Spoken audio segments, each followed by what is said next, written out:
À Lomé, cela pourrait presque être un jour comme un autre. Les commerces sont ouverts, la circulation peut être un peu moins dense que d'habitude et Faure Gnassingbé est toujours président. Réélu dimanche soir pour un 4e mandat avec plus de 72% des voix, un score inédit de l'avis même de ses partisans. Inédit aussi le décompte et sa rapidité.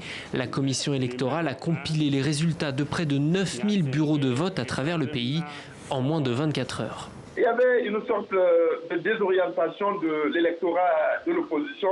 Nous ne sommes pas surpris. C'est à la fois la qualité de la personnalité du président Faure, la qualité des résultats et des réalisations à son actif. Vous savez, c'était également dans l'intérêt à la fois de tous les acteurs et du Togo d'éviter une longue attente et le risque que ne se développent des tensions préjudiciables à la paix et à la sécurité du pays.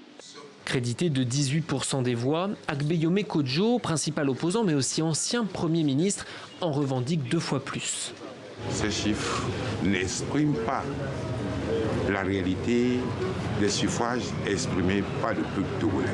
J'utiliserai tous les moyens légaux pour rentrer en possession du pouvoir que le peuple m'a confié. Agbeyome Kodjo appelle les Togolais à contester la réélection du président Gnassingbé. Mais dans les rues de Lomé, même dans le principal bastion de l'opposition, ses partisans sont partagés. Moi, comme je suis fatigué là, sans vous mentir, je n'y vais pas. Qu'est-ce que ça veut dire? Si on vote, c'est pour le changement. La crise politique de 2017, violemment réprimée, a laissé des traces. Au lendemain de ce scrutin, sans réelle surprise, les manifestants sont résignés. La Cour constitutionnelle a 6 jours pour proclamer les résultats définitifs.